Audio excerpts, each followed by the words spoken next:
Aloha, my friends. How are you all doing out there? These are some extremely energetically powerful and intense times. And I wanted to jump on here to briefly go over what is happening and how might this be affecting all of us collectively.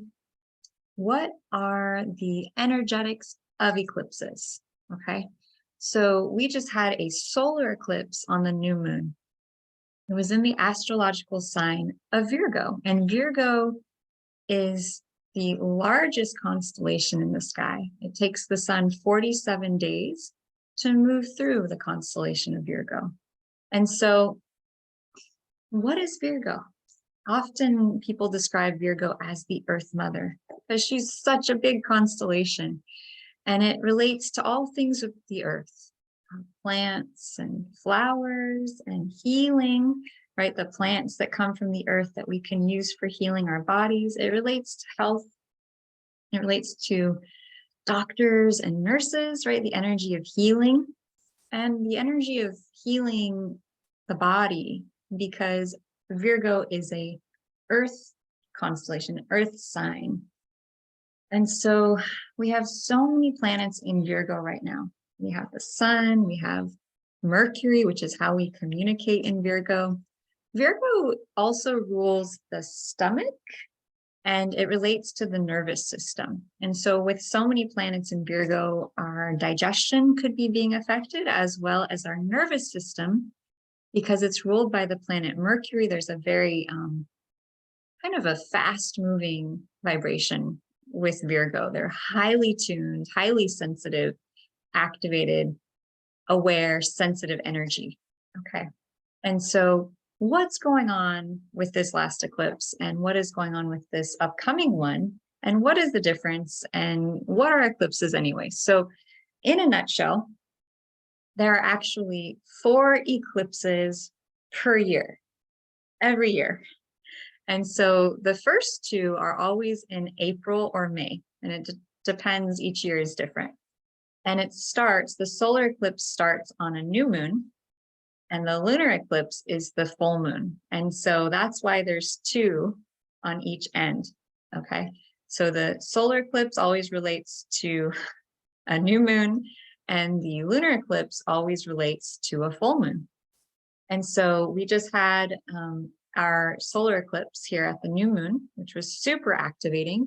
I've heard a lot of stories of people talking about this sort of phenomenon of going from the darkness into the light, right? So eclipses are that moment when the moon comes in between the sun and the earth, and the light gets blocked out for a very short period of time, and not even all of it, but there is a sense of a reduction in the solar rays that hit the earth. And according to my research, this causes an actual drop in the temperature. It affects the plant life and all things that are living, of course, on the earth. And we have a moment to kind of experience that pause around what happens when the life-giving force of the sun is obscured for a brief moment. And I remember going out on the day of the eclipse and sitting in nature and gazing up at the sun and feeling this tremendous gratitude for the light, and for the light of the sun and the warmth of the sun, and this overwhelming sense of appreciation. Wow, thank you so much for this light that blesses us every day and enables us to live on this earth. And so the solar eclipse usually relates to something from our unconscious, something from the dark, something from the hidden, being brought up to the light and seen. And that can be a tumultuous time if you think about it, not only on an individual level, but on a collective level as well. Things that have been buried, things that haven't been being examined, being brought up to the light. And holy wow, do we have just an explosive moment on the earth right now of so much coming up to the surface, right? So much being brought up to the light that has been being suppressed for so many years, okay? So, whew. And the effect of those eclipses is for the next 6 months until the next lunar eclipse, which will be in April, May of 2024. Okay, so the solar eclipse window goes to the next lunar eclipse point in 6 months. And then the lunar eclipse that we're about to have on October 28th on the full moon, the effects of that will go and affect us. We'll start a new beginning around. So let me back up. When we had the solar eclipse, something from the unconscious coming to the light. And now it's a beginning. It's a new beginning, a new moon, a new beginning. And it will stretch, the effects of this eclipse will stretch for the next 6 months until the full moon eclipse in April, May of 2024. It's a 6-month cycle between each one. Okay, so that's the solar eclipse new moon energy. Now, what's up with the lunar eclipse? So if the solar new moon eclipse is about new beginnings, the lunar eclipse, which we're about to have October 28th, is all about releasing something, letting something go, like the ending, or I should never say ending because there really aren't any, but it's the completion of a cycle that was initiated 6 months ago in April, May at the solar eclipse. So think back as we head towards this October 28th lunar eclipse. What started coming up for you that last eclipse in April, May? What was happening at that time? Yeah. And so this coming full moon lunar eclipse will be the completion of that cycle. It will be the finishing of whatever got brought up from your unconscious to the light. You've been dealing with it. You've been processing it. It will be the completion of that happening on October 28th. And that will be a full moon. The sun will be in Virgo and the moon will be in Pisces, and they'll be opposing each other. Really powerful energy. And it plays into the dynamic and the dichotomy of this whole year in relationship to what are called the nodal axes, the north node and the south node. And the north node and the south node relates to the point. They're points between the sun and the moon. One is ascending, one is descending. These points are related to destiny, to kismet, to fate, and they point to individually and collectively. What is our destiny? That is our future, is the north node or the destiny point. And the south node, what is our past? What is our past story? Okay. And this year, the signs that they have been in, the north node has been in Pisces, which is all about dreaming, about intuition, about spirituality, about being a channel of the divine, allowing the divine guidance of source to come through you, to be lived through you, to connect you to something higher. And it's about oneness, and it's about sort of evolving past our attachment to the material. Whereas the south node, which is our past, has been in Virgo this whole last year. And Virgo is all about health, healing. It can be very analytical. It can be very material focused, the body, organization of the body, exactness, precision. It's related to doctors and nurses and healing. It's also related to people who work with animals, animal care, and also herbology. And so the south node being in Virgo can mean that we are collectively tuning into and connecting to past lifetimes, past times in our life around issues related to health and healing. Maybe we were a doctor, maybe we were a nurse, maybe we were a healer. And so all those sorts of old patterns are coming up. And so what are some of the challenging patterns of being a healer? Is that you might have a tendency to overgive. You might have a tendency to overwork. You might have a tendency to give too much, to stress out your body by overgiving.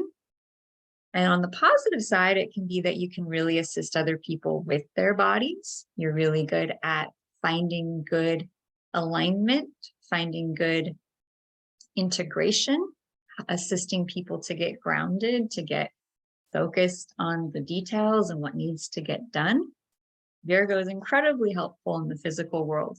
But what can happen with the physical world is that we get too tied to the material realm and we neglect the polarity of it, Pisces, which is spirituality. And so the big nodal axis lesson that we've all been being invited to delve into, and then are now lining up with this eclipse cycle, with the sun being in Virgo, and now the full moon, sun being in Virgo, moon being in Pisces. The south node being in Virgo, the body, health, healing, practicality, working hard.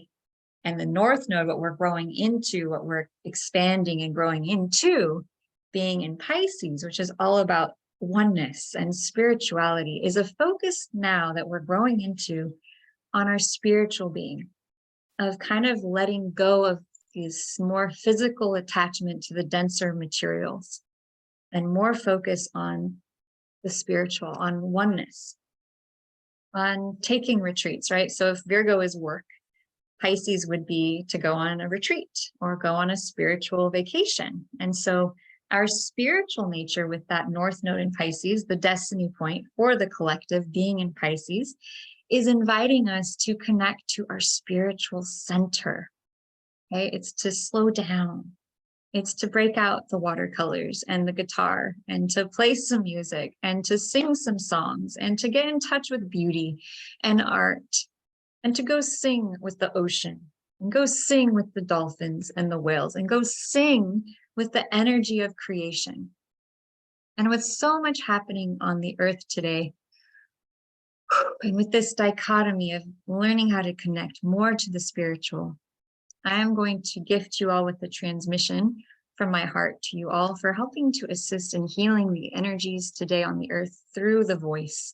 And we all have access to this power, right? So we've been tuning into what is this dichotomy of these eclipses, this full moon energy that's coming up. It's the energies growing towards it. What can we do energetically to help harmonize the earth, to help harmonize the energy of the planet? I was out in nature today and something in me started singing. And it was like, I was praying, I was like, how to bring peace to this earth. And of course, peace begins from within. And whatever vibration, energy, and frequency we're holding and creating with is what is going to be then broadcast out through us to the rest of the collective, and then create the melody and the nuances of the whole, the vibratory of the whole. So if you'd like to join me, just tune into your breath, tune into your body. And I'm just going to ask for a little healing for you and for me and for everyone on this earth today, because the energies are very dense. And so I'm going to just invite you all to imagine a beautiful, vibrant, beautiful ball of golden white light, and allow that beautiful, vibrant ball of golden white light to just shower over you and just cleanse and purify off your aura. And we're going to imagine this light rippling out through the entire earth, just imagining this beautiful ball of white golden light showering the entire earth with that pure unconditional love and light, showering that pure unconditional love and light of the creator of all that is over this entire earth plane. And just take a deep breath in and out.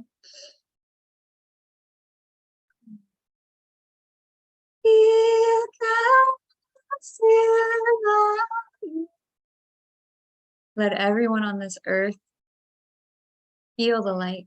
May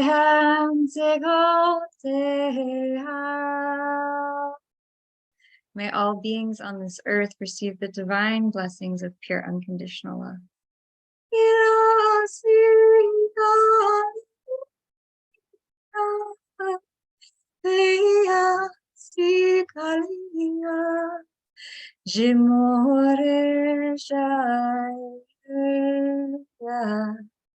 And may all blessings come to our earth, praying for peace through all hearts,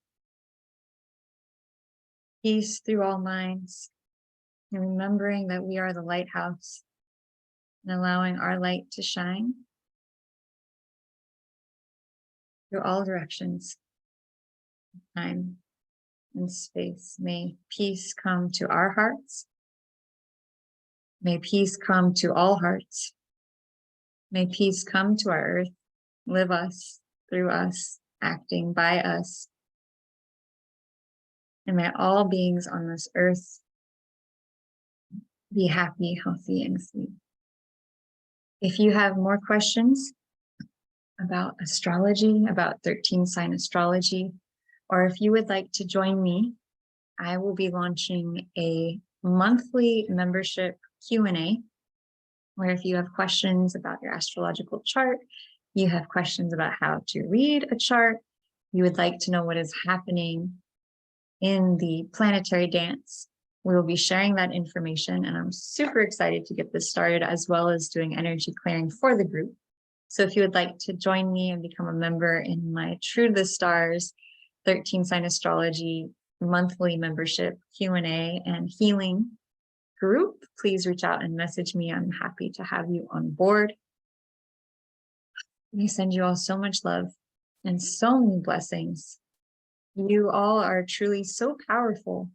Every single thought and emotion you think and feel has the power to shift realities in this moment as we collectively hold the intention of peace, of all of everything working out to the highest and best good for us and for everyone around us, getting out of the fear, getting out of the negativity, and connecting back to our power to create the vision of the reality we would like to live and breathe and be and embody through every cell of our body and being. Holding that prayer, holding that vision, connecting to the true source of all that is. May all beings on this earth be happy, healthy, and be free.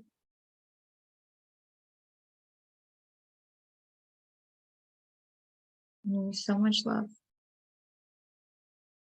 Aloha.